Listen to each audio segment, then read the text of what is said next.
Week 8 is upon us, and the New York teams are all on the road. The first game up is an AFC East showdown against the two bottom dwellers. The 1-6 New England Patriots didn't start the season with high expectations, and that's shown in recent weeks with the Patriots looking absolutely abysmal since their Week 1 surprise win over the Bengals. They have struggled on both sides of the ball, with the offense averaging just 262 yards per game.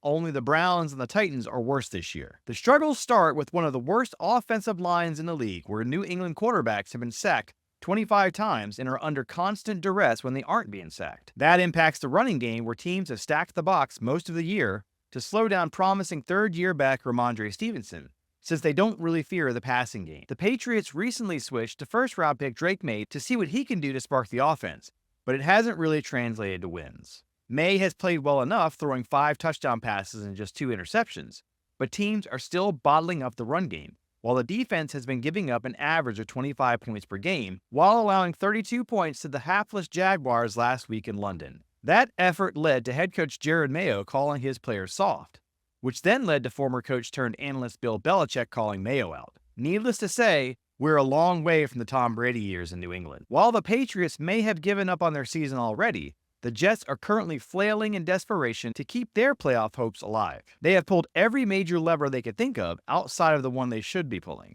We'll get to that in a bit. They fired their defensive-minded head coach only to see their defense regress. They removed offensive play calling duties from their offensive coordinator only to see the offense sputter.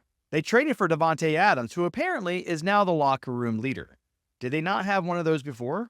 The latest move has been to convince pass rusher Hassan Reddick to show up for work in hopes that he can help rekindle the defensive fire that seemed to be extinguished when Robert Saleh was let go. By the way, Saleh is doing just fine now as a consultant to the Packers, who are one of the top teams in the NFL. Injuries are starting to take their toll now. The offensive line is banged up, and the Jets are down a starter with another one questionable. The secondary is getting DJ Reed and Michael Carter back, but now they're down a couple of safeties. And Allen Lazard is doubtful to play this week as well. So that leads us back to levers to pull. If the Jets' offense struggles again this week, and the Patriots somehow beat the Jets, do you bench Aaron Rodgers? He's banged up, he looks old and slow, and his vibe is killing the locker room. He's probably the one orchestrating a lot of these rash moves behind the scenes, and none of them are really panning out. He has occasional moments of brilliance, but if the Jets can't keep him upright, which they can't, then he's a bad fit for the team in this stage. Do they look to back up Tyrod Taylor at some point? He did look pretty good in relief in the Week 1 loss to the Niners. Maybe to heal the team, you need to remove the cancer. I don't think this season is salvageable for the Jets, regardless of what happens in this game, which I think the Patriots actually win 21-17.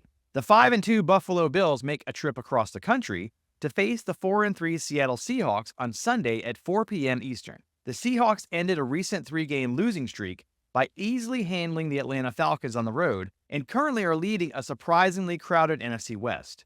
The Niners were the division favorites, but are currently 3-4 and missing 3 key offensive players to injury.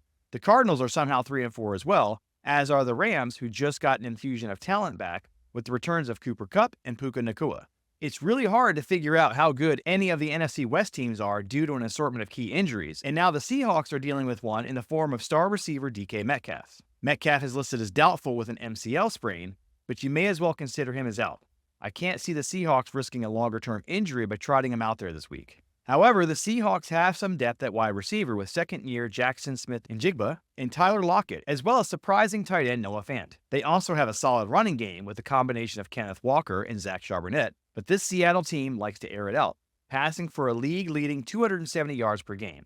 That helps mask some of the defensive deficiencies, as the Seattle defense is no longer the Legion of Boom as they sit in the bottom half of yards allowed per game, with the run defense being one of their weaker areas. The recent trade for Titans pass rusher Ernest Jones may help the defense a bit, but that remains to be seen. Geno Smith leads the way against the Bills defense that has been playing better of late, but will be without starting middle linebacker Terrell Bernard, and will be down some depth on the defensive line with rookie Dwayne Carter going on injured reserve. The Bills' offense has been surging most of the year, with Josh Allen looking like an MVP contender outside of a 2-game stretch. The run game has been effective, and the Bills landed a number 1 receiver last week by trading for Amari Cooper, who immediately responded with a touchdown reception despite seemingly not knowing what route he was running. Cooper should know the plays a bit better with an additional week of practice with his new team, and this game might end up being a high-scoring affair, with the Bills winning 31-24. Finally, the 2-5 Giants head to Pittsburgh on Monday night for a primetime game against the 5-2 Steelers, who just promoted Russell Wilson to starter at quarterback last week. Wilson looked solid enough against the banged-up Jets defense, and when paired with the Steelers defense that has allowed just 14.4 points per game this season, the Steelers looked like a real contender with the Ravens for the AFC North divisional crown. The Steelers' run game has been solid with Najee Harris leading the way, and having Russell Wilson under center has brought George Pickens to life as a true number 1 wide receiver.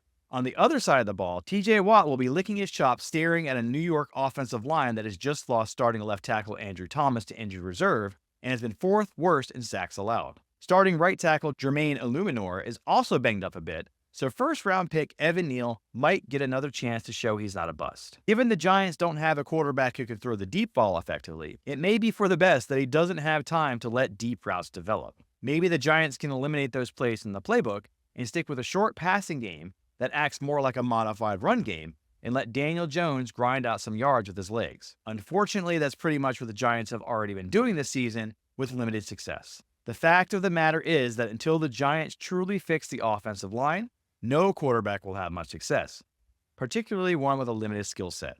The Giants have looked best when they grind games out, take care of the ball, and let the defense shine. And in games they've done that, they have either won or had chances of winning before their kicking game screwed things up. So they've been good enough to win games, but not good enough to win games. Make sense? Bad news for the Giants is that the Steelers are a better version of that type of grinded-out team. The defense is the Giants' identity this season, with Dexter Lawrence leading the league in sacks from the defensive tackle position, teaming up with Brian Burns and Azeez Ojulari to create a formidable pass rush.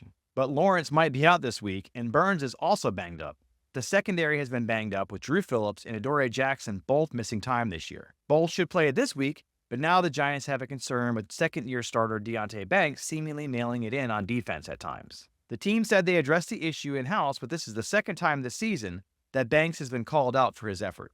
We'll see how that plays out. Giants owner John Mara recently gave a vote of confidence for head coach Brian Daboll and GM Joe Schoen, but didn't give any comment on Daniel Jones' future with the team. Jones, who was benched last week for Drew Lock, needs to drastically improve his play and decision-making, but I think the writing is on the wall for a quarterback making so much money with so few results to show for it. As for the benching, I don't think there's much to it. The game was simply out of hand, and keeping Jones in risked injury. The Giants' option at quarterback are pretty limited, as Drew Lock isn't great, and while Tommy DeVito is a fan favorite in New York, he's not very good either. If the Giants drop this game, which they probably will, then look for them to possibly start selling off assets to rebuild for next season. That might mean losing one or both of Burns and Ojulari. I think the Steelers win this one easily, 28-7.